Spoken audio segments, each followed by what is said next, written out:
Hi guys, this is David Negrin, host of the Script Podcast and executive director of the NYC Screenwriters Collective. I'm excited to announce that we've created a Patreon campaign for the Script.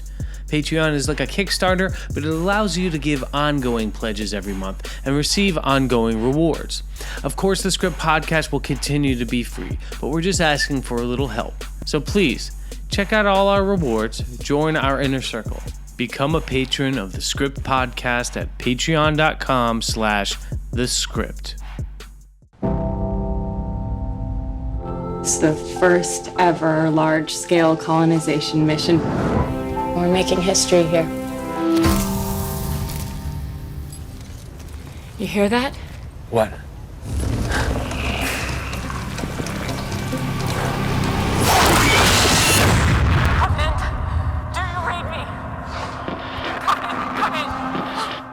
This is the Script. Welcome. We're at Adorama. We're back. We're doing Covenant, Alien. Everybody, I got so many friends here today. This is like our biggest podcast ever. The Script Podcast for screenwriters by screenwriters. The deepest story analysis anywhere on the internet. At the Script, we believe story moves pages, story moves product, and story moves people.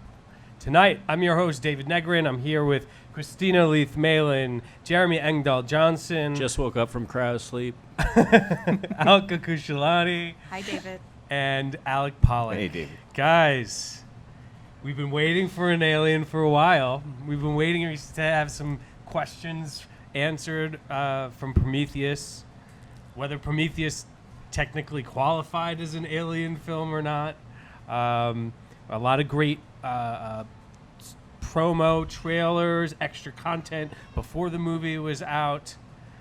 What did you guys think? I want to just do like a little upfront favorite moment in the film, one up, one down kind of thing. And who wants to go first?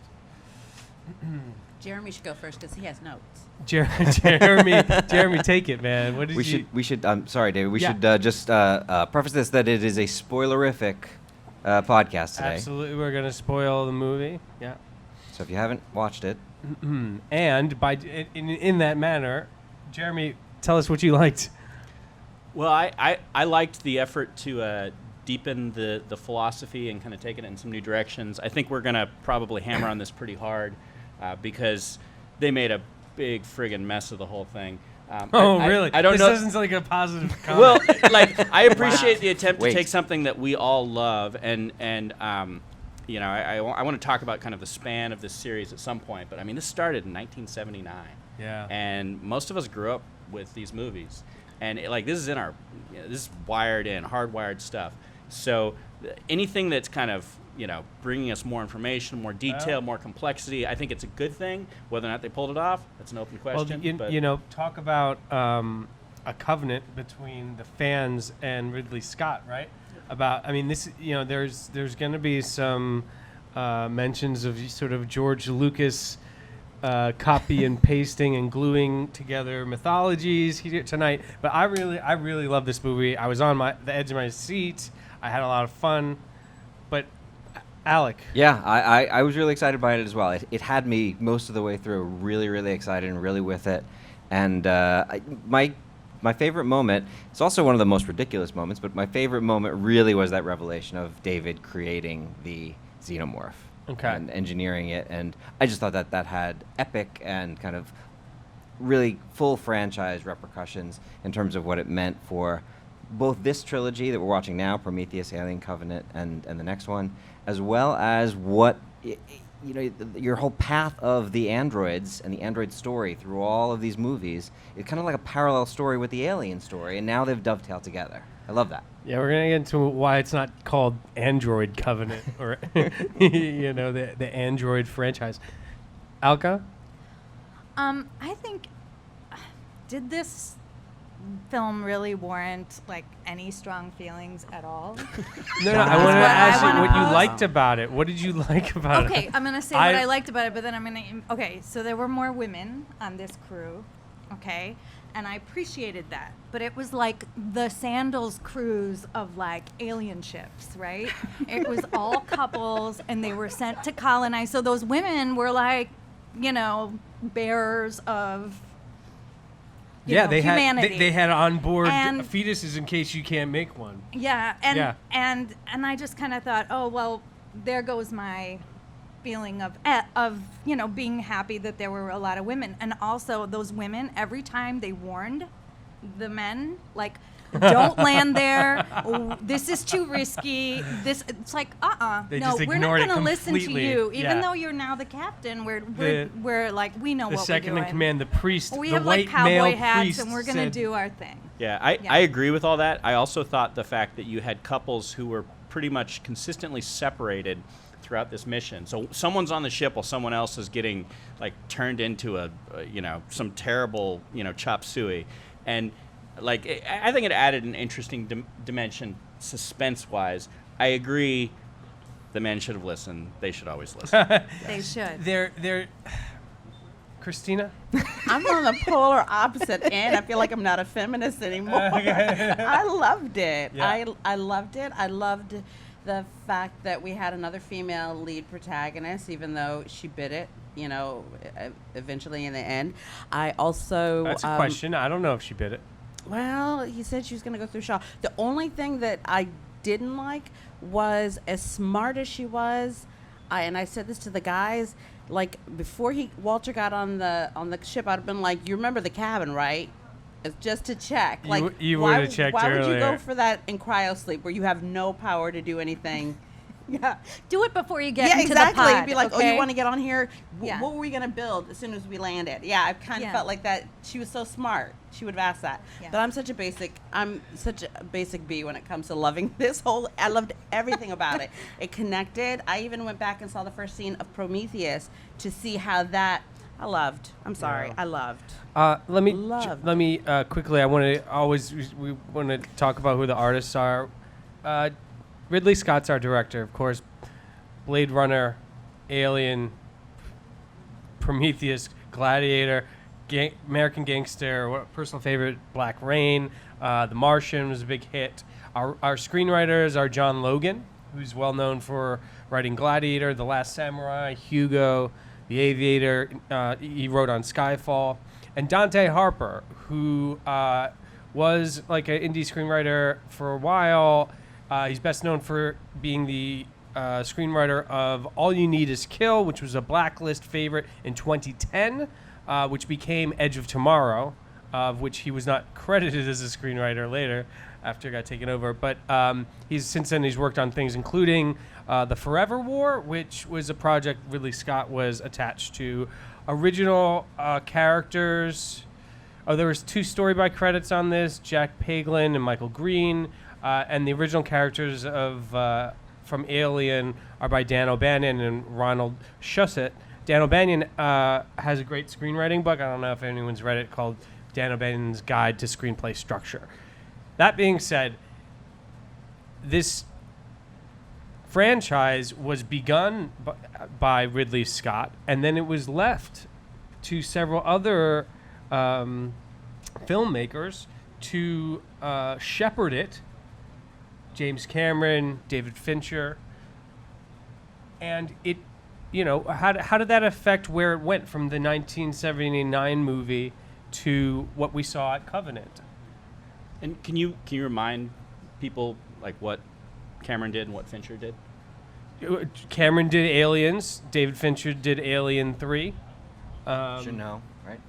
Juno was the Juno did Resurrection, right, with a screenplay by Joss Whedon. Joss Whedon, yes. Yeah. And then Ridley was back for this whole thing. For Prometheus and Covenant. Yes, Alec. What happened? Well, again, we've had lots of conversations about this idea that the Alien movies themselves became an opportunity. They were almost a genre of movie themselves for other creators to come in and apply different subgenres to. So we had the genre of the action movie after the genre of the horror movie with the first. We had the genre of the horror movie. So Alien was a horror movie. Aliens was became what? A blockbuster action movie. Action movie. Very different genre Right. in general. Alien 3, what would we say that would be?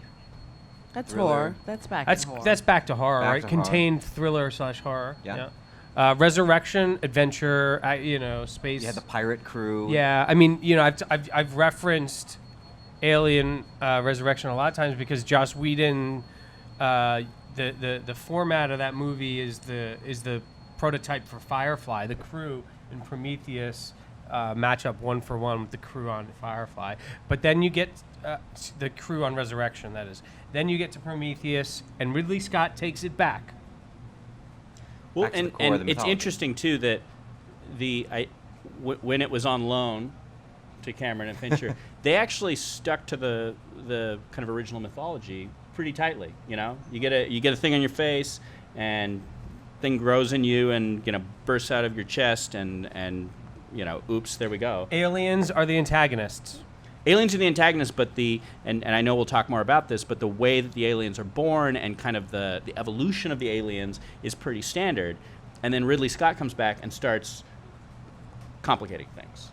Not necessarily in a bad way. I mean, I was fascinated by Prometheus and all the different variations. The Cobra-looking thing, like, in this movie we got these weird kind of Pan's Labyrinth-looking things. Like, there's different species that are emerging from all this. But it took the creator coming back, which is actually kind of an interesting metaphor for the plot, the creator coming back to really start changing things up. Yeah, I mean, so just to be clear, in the original Alien, the alien is an antagonist. In Aliens, the alien and the alien queen are an antagonist. In Alien 3, some of the prisoners are antagonists, but mostly it's the creature again.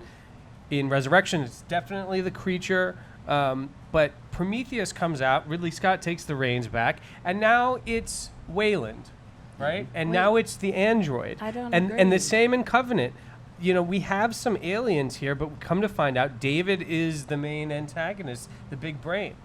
So you said that with Alien, the original, the aliens were the protagonists, antagonists. I don't think they were. I think, and this goes back to the androids, that Okay, good, fair enough. in the sense that two species are trying to survive in the same space, and different species have different ways of surviving. The only true antagonist I saw was the cyborg that wanted to contain both and Ash. use. Ash, Thank the you. android, right, sure. And he was, to the violent extent that he was going to impregnate Sigourney Weaver or make sure that we kept the species to bring it home. I felt like she was more fighting Ash than the alien in the sense that, I don't know, I'm cheering for the alien. I don't see. Well, that's part of the fun of this franchise is you can end up cheering for the alien. But also think about what that means for what happens in the first movie, what happens in Alien, what the consequence of Covenant is. If there's some programming of the androids to have that creation element to them, maybe something continued on through, and Ash's actions in that first movie are more than just the programming of Wayland. Be maniacal. Well, Yeah. and that's a common Genetic. theme is droids with So true. motives we don't understand, and they seem to be detrimental to the entire mission, unless the mission is not for the reason we were told it was, which has happened more than once. That's a convention, right? And this is one of the things that was filled in Covenant, which is the mythology behind the androids. David has the ability to create. He's a creative android. Eventually, Walter was not. They took away the creative potential, and they just follow orders. What does that mean for the evil plan? Like, what does that mean for the controlling idea for the story, Alka? What do you think? I mean, I think it's an interesting theme in general, is like, who is the creator? And I think these androids kind of, the fact that they have like all these fuzzy motivations, it leaves a lot more nuance on the table, because you always understand that there is what they are programmed to do. There's this hidden motivation, and then there's the external action. And I think that there's always tension between the two. And I think that's one of the great successes throughout the franchise, is that you have this innate tension in the character of the android. Yeah. I mean, for me, the first instinct I had was before I realized it was a creator and father-son situation. And, Ridley Scott with Prometheus particularly, and then now again in Covenant, is really a little obsessed with the idea of immortality. He's one of those filmmakers who's getting older. He sadly lost his brother, Tony, one of our great artists. So you could see him being very interested, even back to Gladiator and some of his other films, the idea of immortality and your legacy being important to him.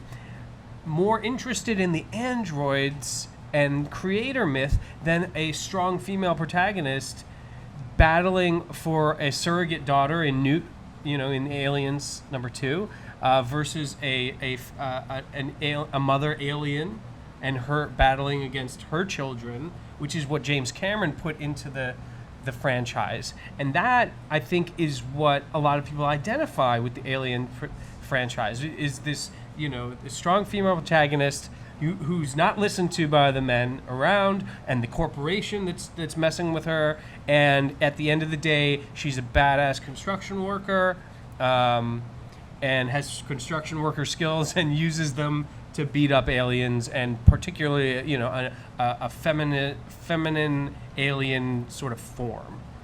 So, but really, I don't think Ridley Scott's that interested in that. Well, there's layers of creation, here. I mean, we were introduced to the engineers in Prometheus, and the engineers purportedly invented humans, and they invented this pathogen that is the alien, and then the humans invent the androids, and then the androids undermine everybody, and so it's interesting in that regard. The engineers are male. They are clearly a male form. Oh, it's this weird kind of they're humanoid, male Roman but he's humanoid male, thing. Not on the planet, though. Well, Not on the planet. No, though. in Covenant we do get to see engineers of there was more of a mixed bag of different engineers. genders. Yes. Right. But we also, so Prometheus is the title of the first of the prequels, and that's a specific myth, right? That's stealing fire from the gods. There's more. There's another P in here. It's kind of the Pygmalion, trying to create the perfect being, and that gets layered over with, especially with David's motivations, as he's he kind of reveals why he has done this and why he's done all this engineering and why he's created these monsters. What's his evil plan? And what is his motivations? Let's put a finger on it. Let's not philosophize about it. What practically is David trying to achieve, and why? I think on a very basic level, he's trying to one-up his maker. I think. Yeah, he's definitely, there's a father-son, he was born of Wayland, and he kind of was like, and that interesting prelude was about him saying, I'm going to outlive you. Exactly. Which was probably, like, dialogue-wise, probably the best part of this film. It felt very... The first 5 minutes? Yeah, I kind of was like, when you think about it, I feel like is it a B story that they started with? Or, how did they, make this choice? But the choice was a strong one. And I thought that they really, this idea of, like, we're talking about theme stated, who created you? Yeah. Right? It's like, I understand you created me, but who created you? And And that hopefully immediately- we'll find that out. Yeah. Right. And then he mentions... That's his fixation. He reminds Wayland that he's not immortal and that David is. Right. And that's when Wayland asks for his tea. Like, can I get my tea? Right? Well, can we talk about that scene for a second? Yeah, sure. Can we talk about the tea? So, David goes and plays piano, and he plays Wagner, and he plays the Entry of the Gods into Valhalla. Yeah. Which is from the final scene of the first of 4 operas by Wagner in the Ring cycle. Oh, here we go. Das he's Das gone Rheingold. there. Did his homework. And so what's happened here in this opera, and I think it's relevant because it has echoes of Prometheus. But the idea behind the Ring is that there's this dwarf, Albrecht, and he's stolen the Rheingold from the Rhine maidens. And the Rheingold is very powerful, and stop me if you heard this before, because it's like it MacGuffin. can be turned into a ring of power that will allow you to wield complete control over the entire world. Never heard that one before. So Albrecht takes the Rheingold, And he has it, and a lot of things happen. And then at the end, the gods, Wotan and so on, take it away from him, and he curses it. And he's like, you know, you're never going to be able to wield this. And everyone's like, Wotan, give it up, give it up. And he's like, no, I got the ring, I got everything, I'm good to go. And so that's like very much like Prometheus. Very much like Prometheus. Okay. And then after he does all that, we have opera the Prometheus. entry of the gods into Valhalla. They've just built this castle, and it's awesome. So they're entering Valhalla in this extremely hubristic moment because, you know, the god of the world just took the ring, which he shouldn't have taken, shouldn't have ever been stolen, give the gold back to the Rhine Maidens, but no. So at this point in this movie, I'm like, oh my gosh, this is just the ultimate dork fest. Like, I love this. And it's the perfect echo of Prometheus. I think we went in different directions after that, but I mean, there's some good liberal artsy stuff in there. Yeah. So, but then it comes back to, but if, you know, all these old white men obsessed with legacy and getting into, you know, controlling the world, if they would just listen to one of the intelligent women on the craft, just don't go down there. Don't go in the house. Right. Right. And, you know, going back to Prometheus, I mean, the engineers have this pathogen, right? Right. And that is kind of the thing that's lurking in the background here. And the question that's lurking in the background, like, why do they want to destroy what their do you creations? think? What do you think? What is that? That's not answered in Covenant, is it? The Nope. black xenovirus, right? Alec, what do you think? What are our answers?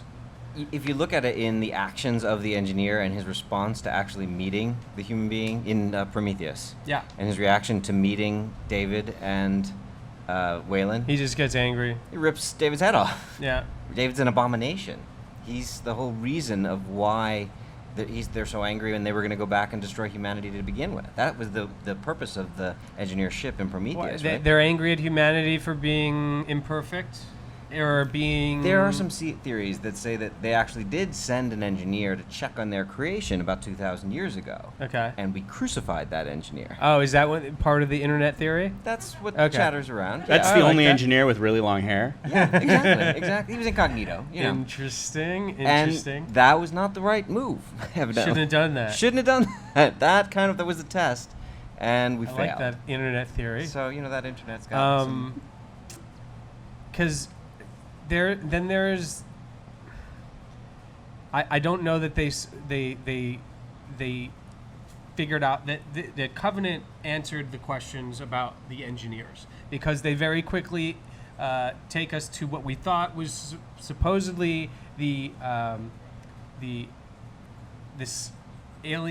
lost civilization of the original humanoids, right?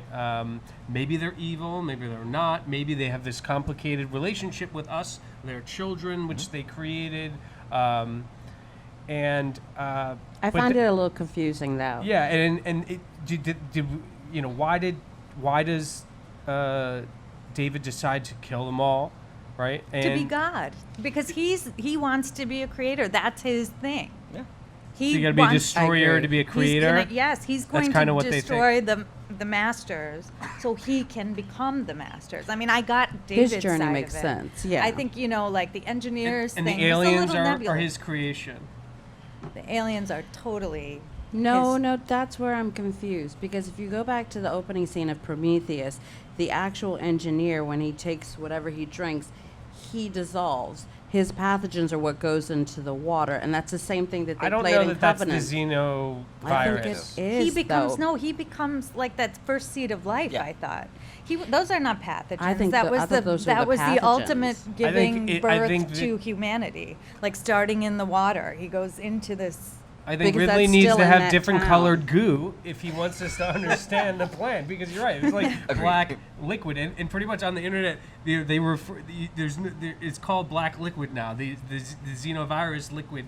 I mean, at some point, I guess. So that's why I got confused, because when we go into Covenant and it goes Yeah. into his ear and we realize it's airborne, is that Yeah. this? I was thinking that's the same dissolve from the engineer, and realized I never saw. Let's just look at creatures. I never actually saw an alien until it came out of those gentlemen. Yes. So, I hadn't seen that but- creature yet. Can we also Continue with just, your point. for 1 second, Yeah. talk about the fact that these astronauts came onto a strange planet without space Without suits. space gear. Yeah, I totally thought about that. So There's a lot of what I've been no, called but there, SCS. Oh there's, my a, God. there's a convention. Everyone checks the air. Just it's like Just saying. One at a time. They weren't wearing red shirts, at least. Right. That there is a convention in the Alien franchise of bad decisions. Like the first act is full of bad decisions. But this was non-stop. This was way through the second Yes, act yes. of bad decisions. Well, the this midpoint, is stupid crew syndrome. It's all the way up to the midpoint. It's like a lot of bad decisions. Yep. But And that's don't- what gets you into a horror movie. You go into the house. Exactly, and this specifically is the classic, the classic like horror, convention. It's the monster in the house. Yeah. Which is three things, right? Like there's a sin, a really stupid decision, and it's typically in the face of like bad leaders making a decision like, oh yeah, let's just bring him in. Also, a convention in Alien. You always have a bad leader, right? You had the guy in Alien 3 with the low IQ. You had in Aliens, you have the lieutenant who also has like a low IQ, right? Who's never been on missions before, right? In the first Alien, no one's listening to Ripley, right? Tom Skerritt as Dallas is the only person. I mean, he's kind of okay, but he makes the crucial bad decision to let the alien in. And Covenant decides straight off we're killing the captain, and that's going to be That captain is James Franco. Let's Yeah. just get rid of that guy. let's Just kill James kill Franco him as off. soon as He had humanly a moment possible. in You the can't trailers, disagree with though. that. I'm like, that is an excellent decision. But I like seeing his body shot out into space. But that actually, to me, works well with some of the mythology. A lost father, right? Sure. A missing father figure is what David is suffering from. You know, it gets back to this male myth of immortality and the Jesus stuff I again. get it, but like how much bad decision making by the crew and how much stupid characters as an excuse for plot forward and like can we excuse as not lazy writing?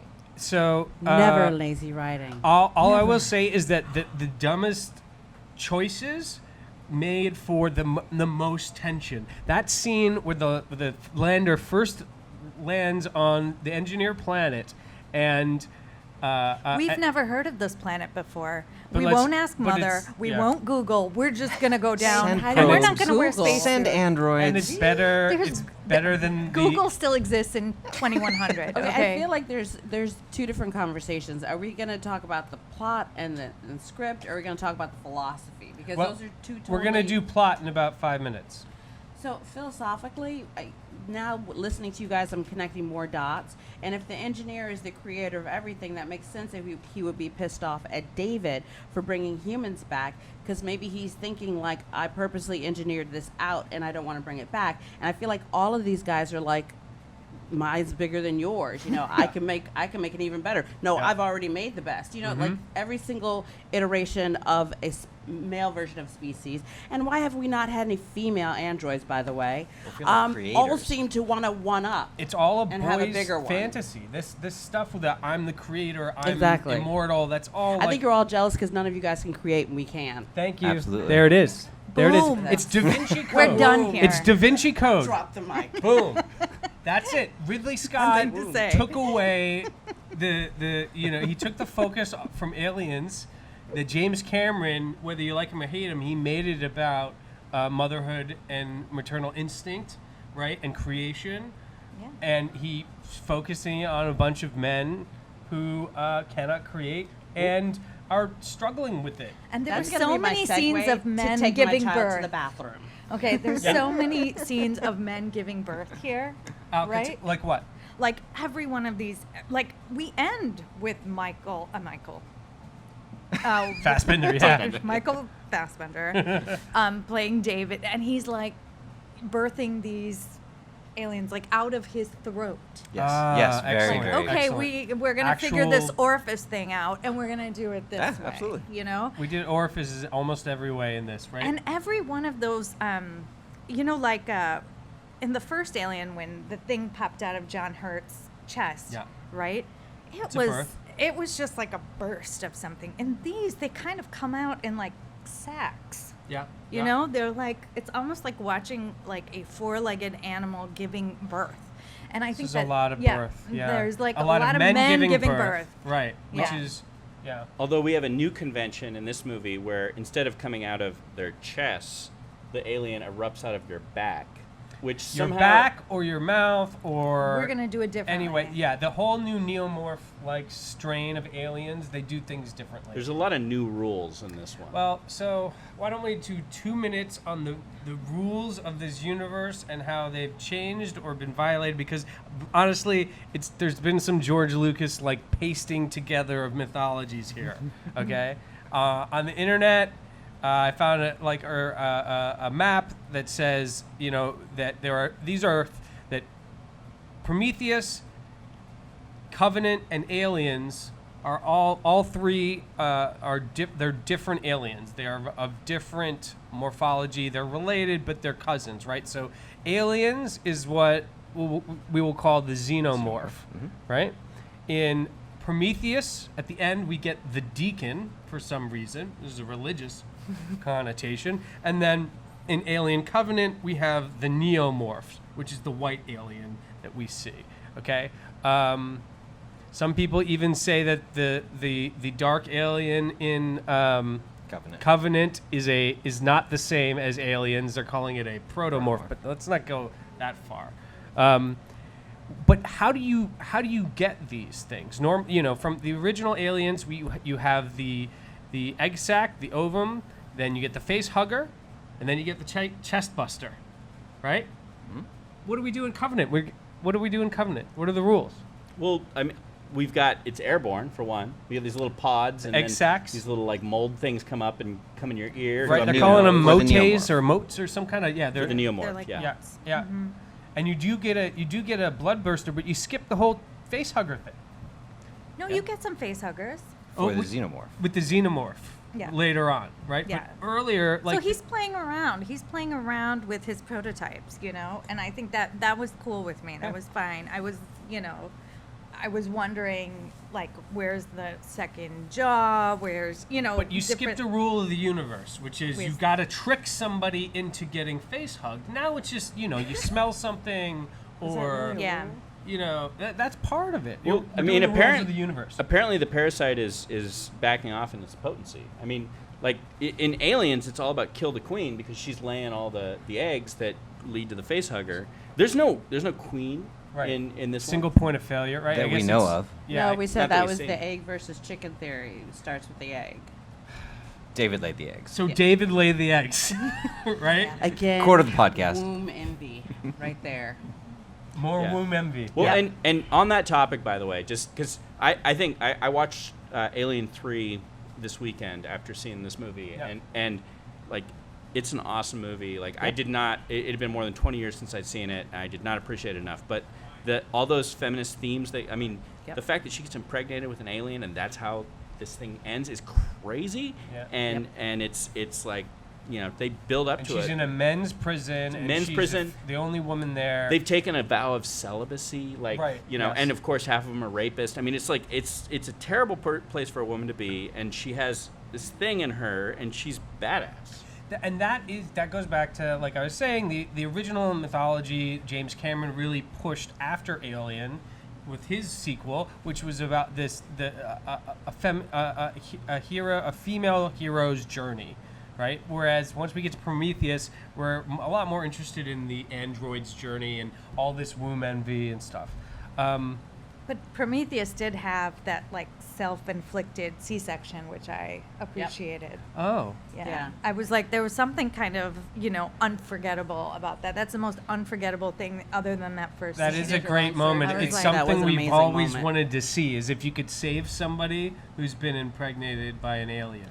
Well, Yeah. and I thought it was a lost opportunity based on how Prometheus evolved. So like, if you think about the evolution, so David dips his finger in the black goo Black and liquid. puts it in the scientist's drink, and then he drinks it, and then he has sex with Shaw, and then he impregnates her with an alien, Yeah. and then she removes it via the metatube or whatever, and then that thing like ingests an engineer and then scoops out something else. I wanted to see that thing being hardcore, like that being the next step in the evolution in this movie. And I mean, Yeah. It worked out fine, but I was disappointed that it didn't work that way. The whole idea of David genetically engineering and experimenting on these earlier forms of the xenovirus, the black liquid, the egg sacs, the blood burster, and the neomorphs to create the xenomorphs is that taping together of the mythologies that from Prometheus and Aliens that I'm talking about. Why did the alien have to be so different in Prometheus from the ones we've seen in the first film and in the second film? Why? I think Ridley Scott said, like, don't call Prometheus like a straight prequel, and I think he left room so he could go two ways with narratives. We could go right back to Ripley's story and continue there, or we could go back to the engineer story, and I think that was a smart choice of his to have different avenues that he could take this whole universe. Yes, but let's not pretend like it was planned. Like, it certainly wasn't planned, because Elizabeth Shaw was the stand-in for Ripley in Prometheus, and she's been, she was taken out of this story completely. She appears in Covenant in like a flashback, right? Well, that was okay. There's Go ahead, definitely Al. a conflict here in terms of where Ridley Scott wants to go with things, and what's going to sell tickets. I mean, that's a conflict. Right, that's right. happening. The franchise. We know that it happened with Prometheus. We know that that Deacon scene was kind of tacked on to the end. I think Is that right? The original plan. There wasn't any of that kind of alien in it at all. Like at the very really. Wait, So what are we he talking didn't about even here? Prometheus. The very end of alien Prometheus. at the end. They call that it alien the looking Deacon somehow. Prometheus. But even look at the trailer. Just watching the trailer that we just saw just now for Alien Covenant.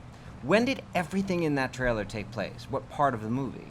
It was all Act 2B. Yeah.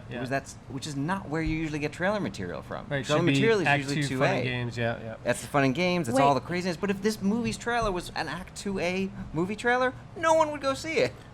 Just because that initial part, it's all just lead up. Wait, But- I'm think there was having a big lot of trouble. two-way stuff.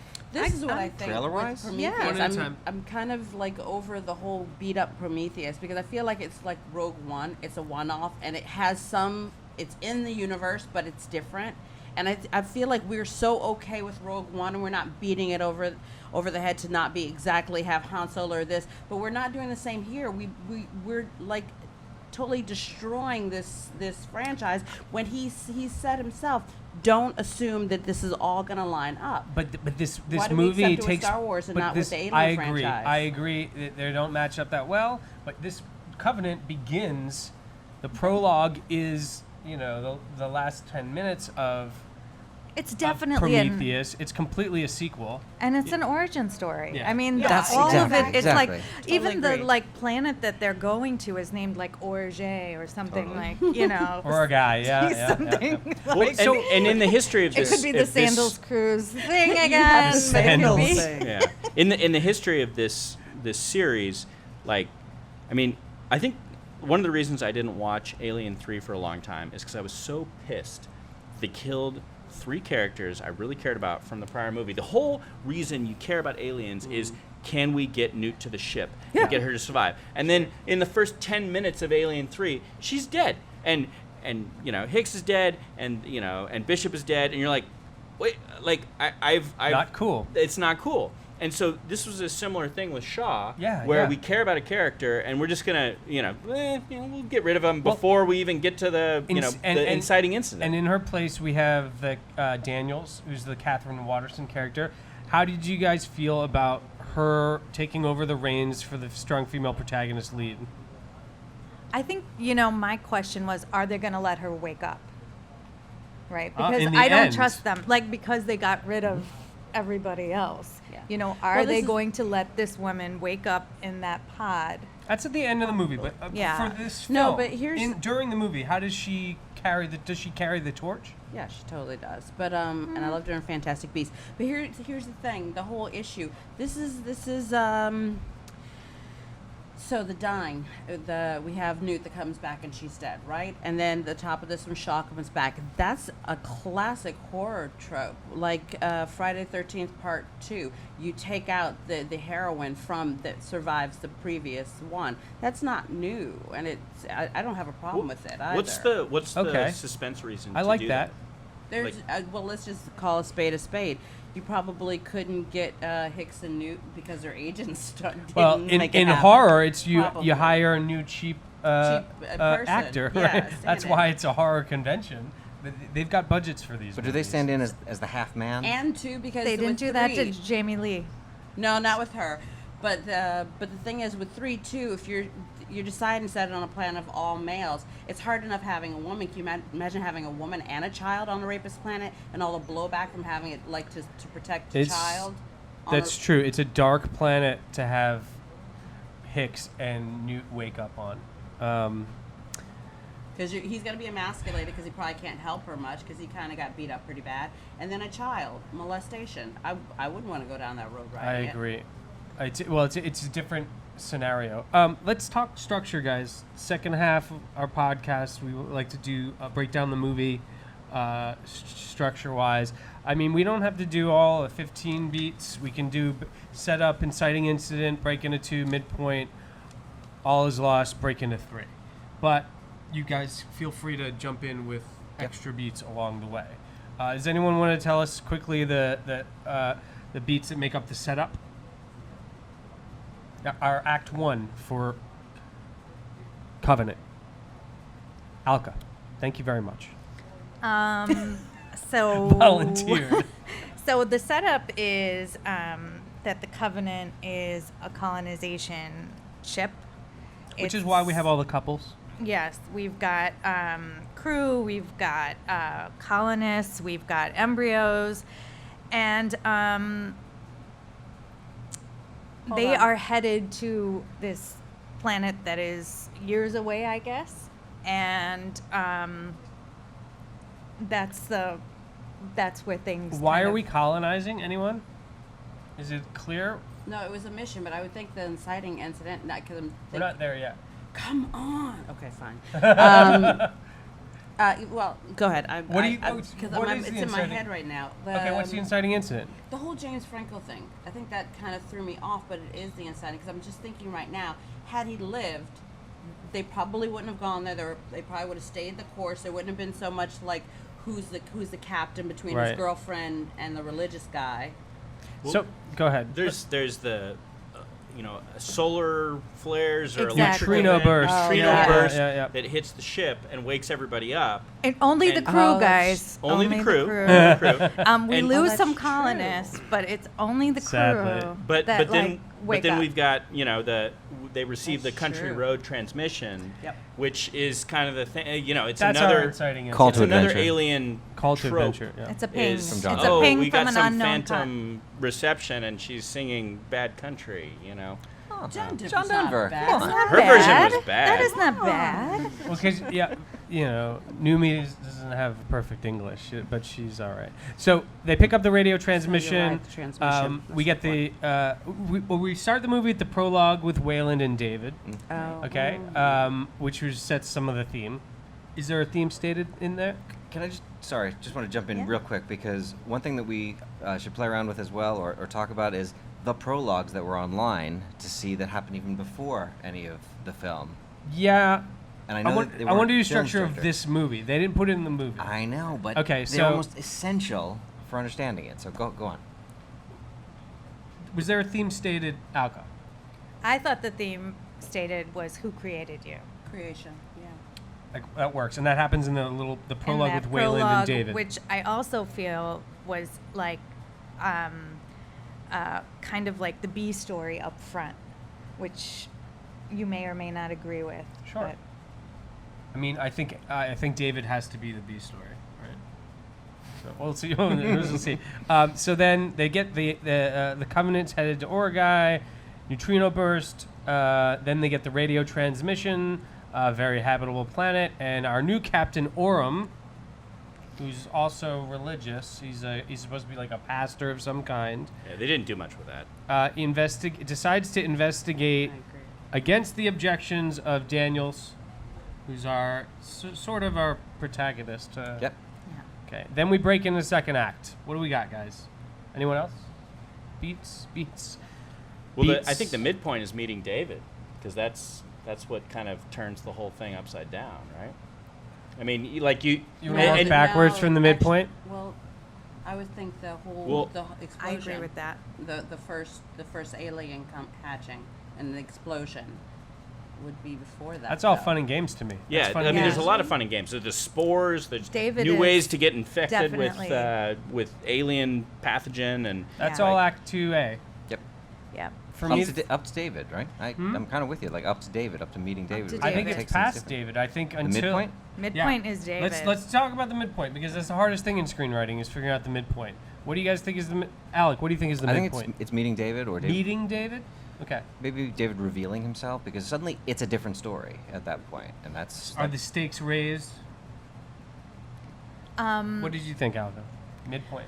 So, okay, before the midpoint, they're in Jurassic Park. They were in another movie, right? They're like on this Earth-like planet with creatures chasing them in the dark. Yes. And they have no way to fight them off. They don't know the rules about any of this. And this hooded figure shows up in the night and gets rid of their attacker, and all of a sudden says, like, follow me. And we see that it's And we get Michael to go into Fassbender. the castle, this Yeah. engineer Necropolis, yeah. castle. Okay. Right. And that was a nice moment cinematically too, because we didn't know that he was going to come back. We were kind of like, "Who's Walter? Is that like David renamed?" But then Yeah. it's like, it's David.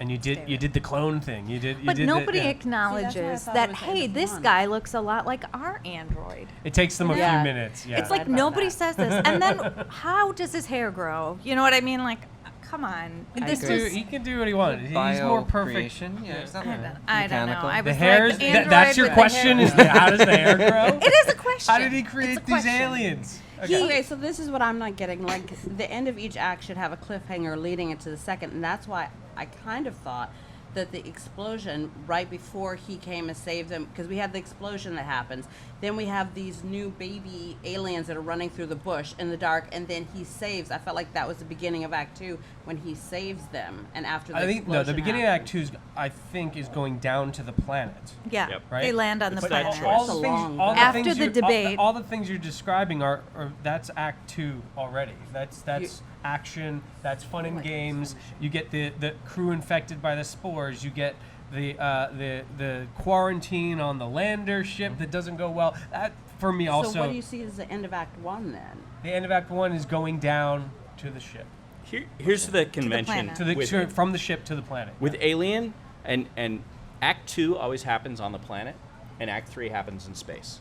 Like, I know that's Oh, simplistic, but it's Interesting. it like because like I think the break into 3, or the low point is the shower scene. They think they're all good, and it's like, let's have sex in the shower. It's gonna be fun. It's like, oops, there's an alien here, and he's not welcome. This was not a welcome threesome.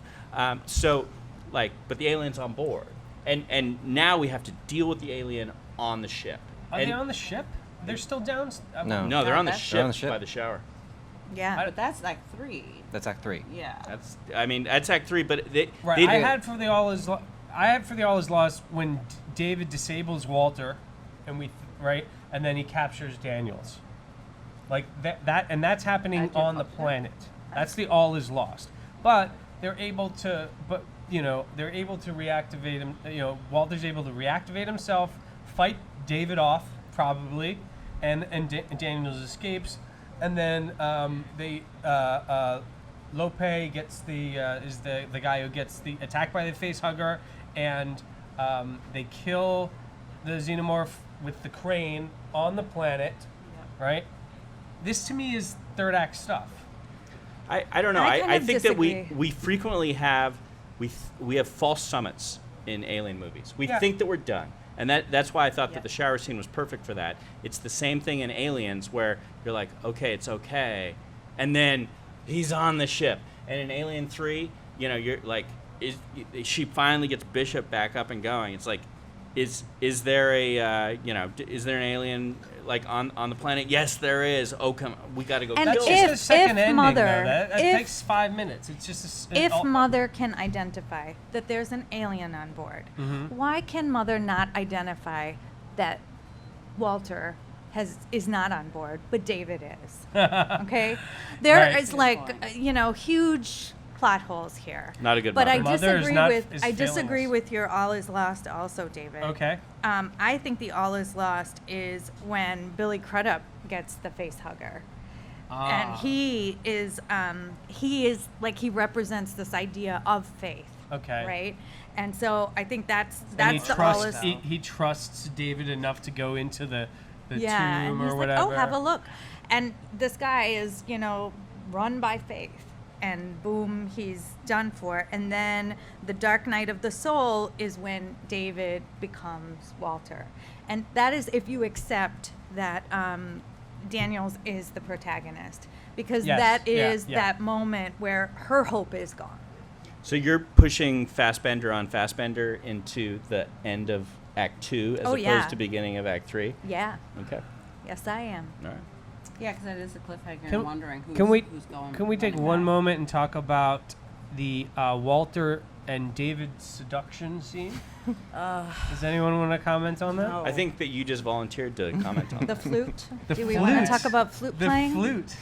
I'll show you how to play your that's flute. very I'll do Malik, the fingering. very I I'll mean, finger your flute. Biggest Please. All laugh David. of the Wow, theater, right? guys. We had laughs in the theater. Yeah, laughs Wait, in well, theater. with the kiss, because like a regular audience is still a little, they're still uncomfortable with male kissing. I don't Well, know if it was kissing because of yourself that, though. is I think- weird. yeah. Like, kissing yourself Yeah, is weird. kissing yourself is very. But it was nice. That Fassbender is and right, or it's a Fassbender. little like kissing your brother, kinda right? So it nice. was a I- little. like Did you no open one mouth here or knows what closed that's like, mouth? but kissing yourself, definitely no one knows. It was what more that's like kissing a bro. Fassbender right, a knows. brother. So it was a little incestuous, but he's seducing him, right?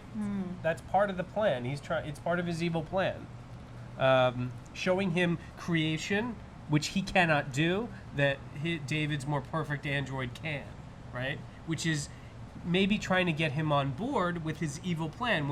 When he mentions, he asks him, he gives him the Paradise Lost quote, right? Which is, do you want to serve in heaven or reign in hell? So he's trying to seduce him with all these Lucifer-like, things, flesh and power and I wasn't meant lute to serve. playing.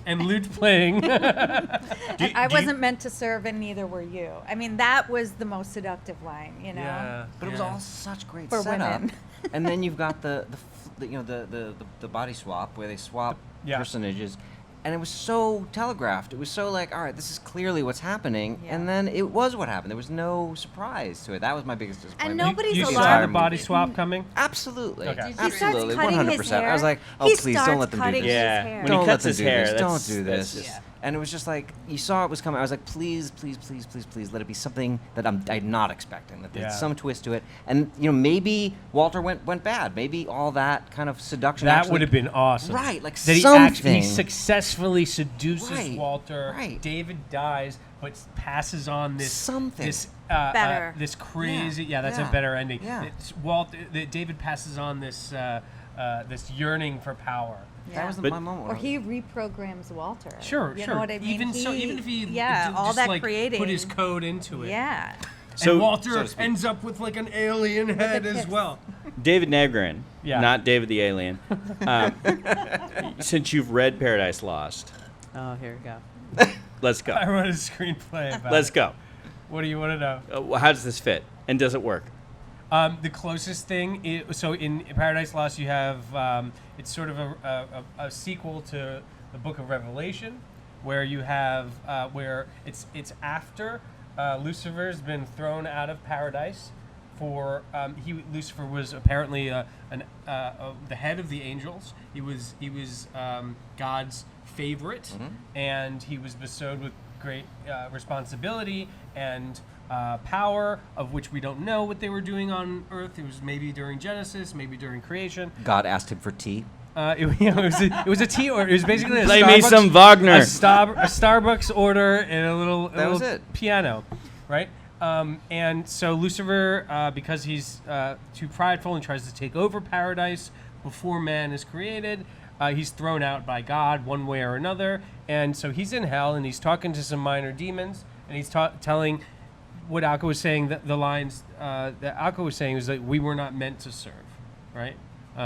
We were meant to reign, and it's Lucifer versus in Paradise Lost. The Archangel Michael is his other half, who represents the light side versus the dark side, and a lot of people think the Archangel Michael in Old Testament is a stand-in for Jesus in the New Testament. Archangel Michael Fassbender. Archangel Michael Fassbender. Yes.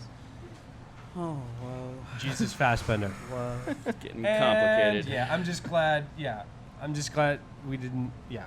So, there is a Christ figure situation, but to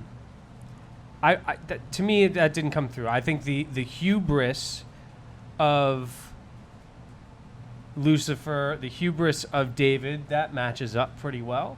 And that would be great if in the sequel, The Covenant, we see him and his hubris and his final plan, whatever that may be, on Uragai, and get the forces of good go up against his hubris, and then he'll fall. But we'll see. Covenant sets up a good option. Absolutely. for a sequel. Absolutely. Covenant is the Empire Strikes Back. The bad guys win. So what's next? Yeah. Can we dwell on that Star Wars comparison for a moment? Sure. I mean, Star Wars 77, Alien 79. Mm-hmm. It's inhabited many of our lives for a long time. Both of them had missteps along the way. We had Alien Resurrection, which in my opinion was a misstep. We had midichlorians and Jar Jar Binks on the Star Wars side, which were clearly missteps. Yep. Big. So which of these has aged better? The Star Wars franchise or the Alien franchise? Yeah, Alec, I think you should answer this. I mean, again, I think Star Wars has aged much better, just Oh, generally. No. Oh, no. It's a larger There we go. mythology. I There's, agree, there's yeah. extended universe. Are you Yeah. just talking about the movies, or Yeah. even if you're just talking about the movies, the prequels at least expanded on the mythology, though they were the as filmmaking products, they failed in a lot of ways. I just watched Phantom Menace with my daughter a few weeks ago, and yeah, it's awful. But it has bits of it that still do resonate. It and answers adds some mythology, questions. and definitely. I think that I like that Alien doesn't answer all. The Alien franchise doesn't answer all of our questions. I like that there's some. I mean, and Damon Lindelof helped write Prometheus, and he's J.J. Abrams' right-hand man, the Mr. Mystery Box, right? They like to not pose questions and not answer them. They also wrote Lost together, the TV series. We're in the middle of the story. I mean, to a good point. We're Like, in the the middle of second story. We can't episode. We're in judge it during yet. Empire, and we still don't know what's going to go on. And hope if Ridley Scott lands the pirouette in the third episode of this back towards the strong female protagonist, the maternal wisdom versus the paternal wisdom, that would be epic, right? Yeah. That would be epic. Yeah, because then it will come full circle. It will have the full story, and in 3 years when we have this podcast again and talk about it, I think it will be singing a different tune on the flute. I personally think, and this is not to just rail against you, but looking at the franchise of Alien, and maybe it's more from an artistic, art direction point of view, I feel like it was a more cohesive universe, and even scope and even pacing, even when they had different directors, barring two, though I love two, it was a little bit too actiony for me compared to the others, but I felt like I was still in a world I knew that Ridley created, even when he wasn't helming it. Versus Star Wars, which I loved, but I felt like we're just all over the place, especially when the newer ones started happening. The newer ones, the No, not Force the Awakens? new, the new. The prequels. The bad new. The bad The news. prequels. I don't know. Midichlorians. I wanna let you guys last comments and questions before we do Q&A. Last things that you had to say that you kept in all day, all evening about Alien Covenant, things that you liked or disliked that you haven't heard.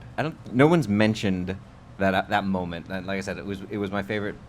aspect of it that David created the alien, but no one's mentioned the idea of that little alien kind of like popping up and like putting his arms out.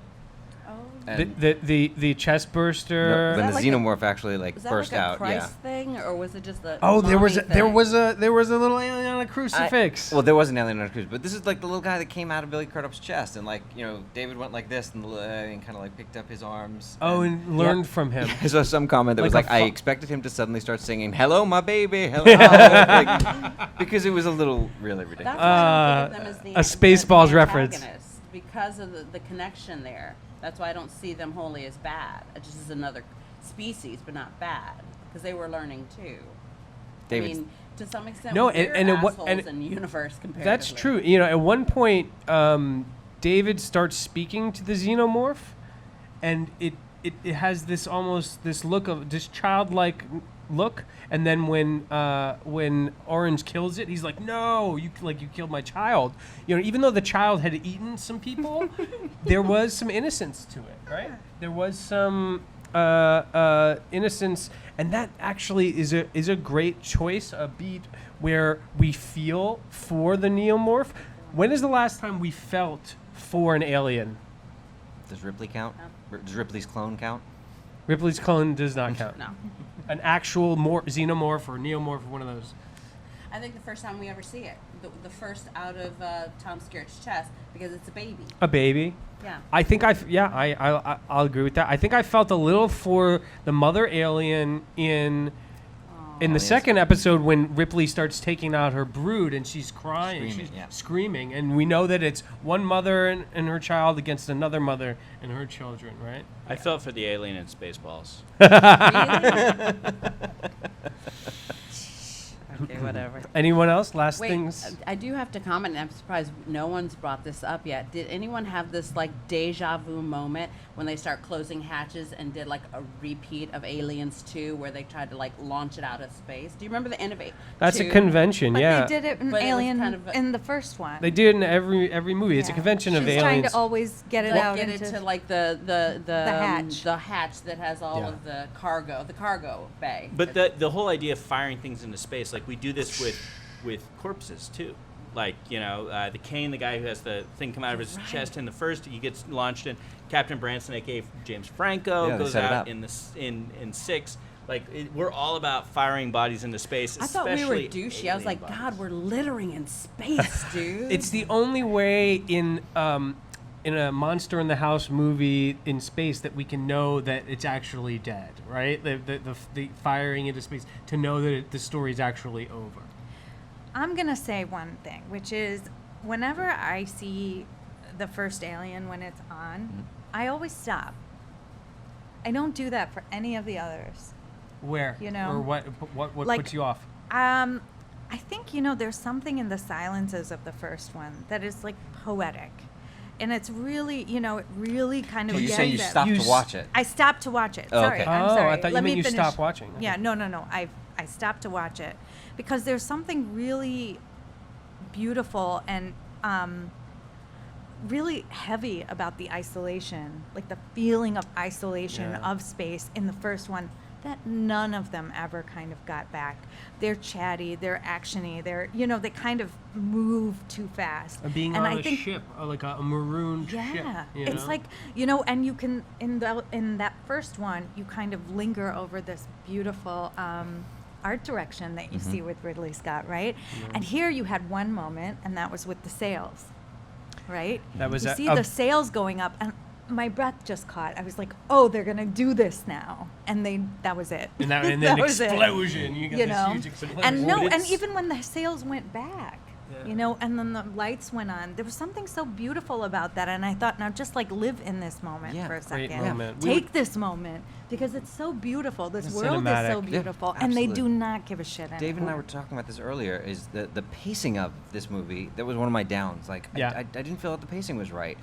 The editor is a very accomplished editor. Worked on Gladiator. Worked on The Martian with Ridley Scott, but not a horror director, not a suspense editor. Sorry. that I feel like the editing, if it had been paced a little bit more like that original Alien, some- would have benefited. I yeah, feel like if it a was whole I lot. totally disagree with you guys. Like, I noticed that it didn't really pick up, like we talked about the explosion, till 50 minutes in, because I looked at my watch at about 50. But I was okay with that, and it felt like 2001 Space Odyssey, where you just sat and you watched a film. It didn't have to have a lot of bells and whistles. I was Yeah. totally But there was okay a with lot it. of chatting. to me- there was to a lot of me- like my wife, my hey baby, like I mean there was all To- this stuff. To whereas- me, Covenant was these three genres. It was the horror film, it was the science fiction film, like a 2001, and it was the adventure film. And this thing, like Alec and I were talking about, it was cut like an adventure movie more. It was not cut like the horror film. It wasn't set necessarily. It was cut a little bit like the sci-fi movie, like the slower pace this poetic pace you're talking about, the epicness of space. But it was mostly cut like The Martian, like an adventure movie. And I don't know. I think you might have something there that it's not edited essentially with the same tempo and tone that the others have, but it's a choice. You know that. And it did make 2 hours go by like this. Very, very quick. And there was a lot of tension. That scene, I gotta say, my favorite scene is that scene when they first land and everything goes wrong. They've made some bad decisions, and then they just keep making more bad decisions, and then Xenomorphs are coming and they're violating all the rules of you don't let things on a ship, right? You know, and then new things are being spawned and people are dying. I was on the edge of my seat for a good 10 minutes. So that was, and people's wives are dying left and Yeah, right. well, and you know? part of why that was so good was because you had that dyad setup, which I think is if you were going to learn something from this film, like the idea of taking people who love each other and like separating them and then slowly killing them off, like that's a really good way to scare the heck out of people. That's a good And horror so- But movie. you don't feel for any of these people's. I never felt for anyone's loss, We didn't including get to know our them. protagonists, because I was like, okay, What about Danny you know. McBride? I mean, Danny McBride, I thought was the most empathetic Yeah. character. No, in terms of his reaction. That relationship was the most, but you're right. We didn't get a lot of time with the couple. You know, I didn't to care. empathize. Except in the prologue. Okay, in Yeah, the prologue, exactly. we If you meet watch the James additional Franco and his materials- wife have some time. Yeah. You saw all the crew. You saw them interacting with their spouses. It was nice. Right on. You guys, we have a few people in the audience tonight. We want to be able to take some questions. If anybody has any questions in our audience about Alien franchise, about screenwriting, about anything we talked about tonight, we want to, take the time to answer them because you guys came out for us tonight. Any questions, sir? Like, what's the Alien for Dummies path of watching Aliens with this movie? Oh, great question. What is the path for watching the films? There's no. Is it? Like the Star Wars films have multiple possibilities for watching, right? I'd take the same path. I'd watch them in the order they came out. Yeah, you think there's no rearranging? No. I Required? have the timeline, the literal timeline, but I agree with him. I would do it in that order. Yeah. Because So the thing Alien, is, too, might not Aliens. hold up cinematically Right. compared to how newer these versions are. In Star Wars, a lot of people skip Phantom Menace now. Right? Yeah. I'd skip Resurrection. You'd skip I would Alien skip Resurrection. 4. I would skip 4. Yeah. I mean, it's they had an amazing trilogy, and then they're like, let's bring her back and let's make her mate with an alien and see what happens. I liked 4. It feels like a really interesting science fiction episode. I do. You can absolutely skip all the Aliens versus Predator Oh, yeah, stuff. I watched a couple of them this week. Yeah, I forgot Don't need to about play the that. video games either. They don't add to the mythology, and the Annihilation Predator was stuff kinda is good. far more interesting than the Alien stuff. Yeah. But again, what's interesting, so Alien, Aliens, Alien 3, Alien Resurrection is a Resurrection, is we're possible. split on. Prometheus, but definitely watch any of the extras for Prometheus. I think the one that we were looking at earlier Yeah. today, the TED Vimeo. Talk that Wayland does. Right, there's a is Wayland TED brilliant. Talk that's a prologue to Prometheus, which is great. Yeah, yeah. And then what are the prologues that you shouldn't miss for Covenant. Covenant? The two prologues. One is the story of David and Shaw and what happens with them all. And you see it all, and you see Shaw kind of putting David back together, and you see Shaw kind of navigating her way back. Like, it's I didn't 5, see 6 that. minutes. Yeah. Yeah, it's definitely worth watching. And there's bits of it in David's It's story called in Covenant. Right, it's called The Crossing. Yeah. Alien Covenant prologue, The Crossing. The other prologue is called The Last Alien Supper. Covenant, The Last Supper, Yeah. which is on. It's with the captain before Yeah. they go into cryosleep for Covenant. So we recommend those. Yeah. How much did James Franco get paid for that?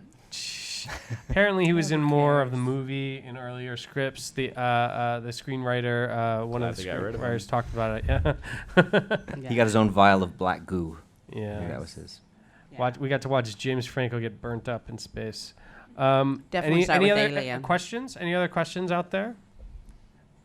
Screenwriting questions, filmmaking questions. Yeah, sure, sir.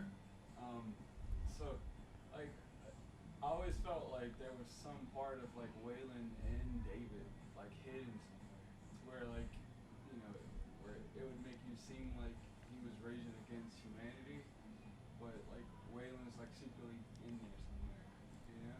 Interesting. Yeah. So the question is about Wayland. That it seems like Wayland, that David has a piece of Wayland inside him, and that David may be raging against humanity, but is Wayland have an influence?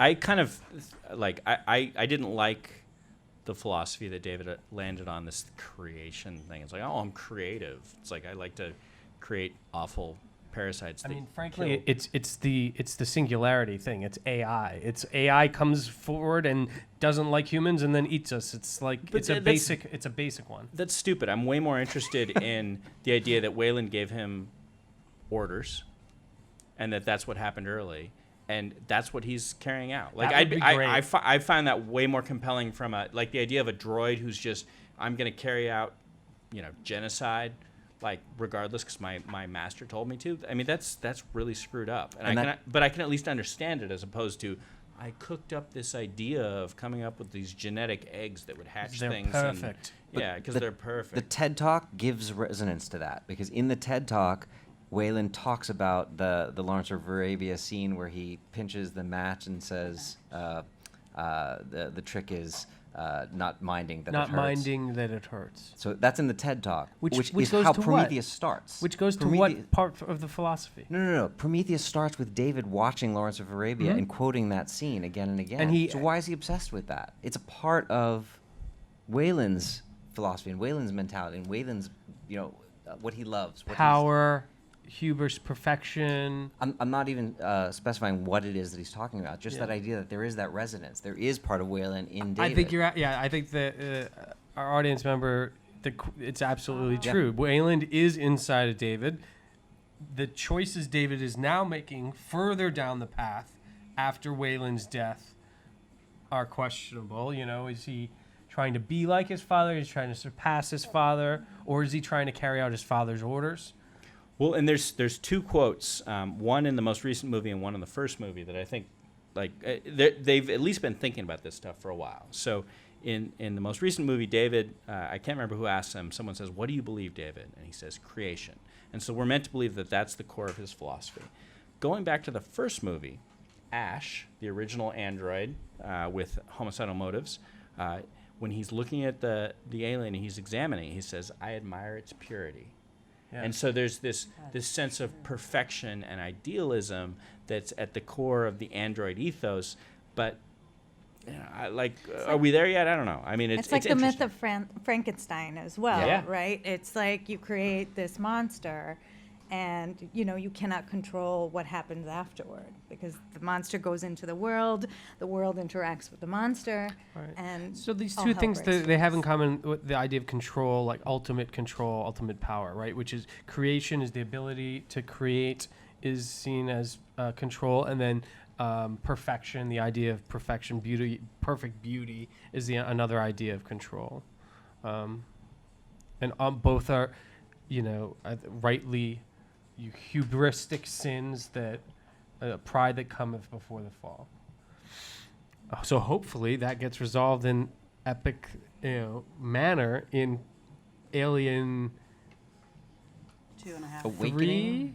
3, Alien Awakening. What are you gonna call the third movie? I think it's already Any titled. It's. You think it's titled? Is I it? think it is. I think it's titled Well, Awakening. I know that Covenant was previously called Alien Paradise Yeah. Lost.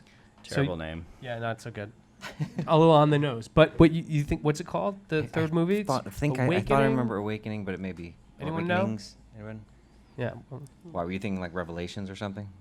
It was the Alien Were you thinking, Awakens. like- the Alien thinking, Awakens. like, I think it depends on Alien the story Summer that they Tryst. decided- Shush. It depends on Summer the story they Tryst. decide to tell. Like it said, you can go backwards or forwards. So if they go back to the engineers, which we They don't can't know. be going back. Yes, you can go. When I say go backwards, you can tell the engineer's story. We got a little bit of it. They wiped it clean. They were just like, "Oh, these guys made us, and But they how made they it. They got made there. weapons." It's clear Ridley Scott doesn't care about that. He wanted to ignore it. no. He burnt them up and just like moved on. That's their finale, but maybe we find out where they came from. I'd love to learn Their more about origin them. story. I'd love to learn because apparently they're our origins, right? So, Alien, Spring Awakening. Spring Awakening. Oh gosh. On that note, It's gonna be a musical. Guys, I want to thank all of you for coming out. I want to thank our audience. I want to thank my screenwriters. I want to thank Adorama, our engineer, Seth Miranda. Thanks very much. The script is produced by David Negrin, edited by Zoe Alexander. Join our Facebook page by searching for NYC Screenwriters Collective. Follow us on Twitter at ScriptFeed. You can support the Script Podcast at patreon.com/The Script. If you like the Script Podcast, please give us a 5-star review on iTunes and subscribe to the Script YouTube channel. Thanks, everybody. Good night. Yay. Whoop, whoop.